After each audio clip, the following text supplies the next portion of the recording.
రామేది రమే రమే మనోరమే సహస్రనామ తత్తుల్యం రామనామం వరాననే.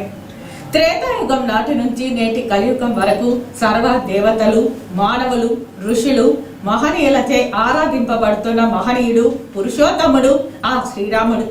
ఒకే మాట, ఒకే బాణం, ఒకే సతి అని చరిత్ర కొనియాడిన కోదండరాముని చరిత్ర నేడు బ్రహ్మోత్సవాల సందర్భంగా వీక్షకుల సౌకర్యార్థం అందిస్తున్నది మీ V7 సిటీ న్యూస్. ఆ కోదండరామస్వామి వార్షిక బ్రహ్మోత్సవాలు ప్రతి సంవత్సరం మార్చి, ఏప్రిల్ మాసాలలో ప్రారంభమవుతాయి. అందులో భాగంగా ఈ సంవత్సరం ఏప్రిల్ 3న కోయిలాల్వార్ తిరుమంజనం, ఏప్రిల్ 4న బ్రహ్మోత్సవాలకు అంకురార్పణ, ఏప్రిల్ 5న ధ్వజారోహణంతో బ్రహ్మోత్సవాలు ప్రారంభమై ఏప్రిల్ 13న చక్రస్థానంతో బ్రహ్మోత్సవాలు పరిసమాప్తం కానున్నాయి. బ్రహ్మోత్సవాలలో భాగంగా ప్రతిరోజు ఉదయం 7 గంటల నుంచి 8 గంటల 30 నిమిషాల వరకు, రాత్రి 7 గంటల నుంచి 8 గంటల 30 నిమిషాల వరకు వాహన సేవలు జరుగుతాయి.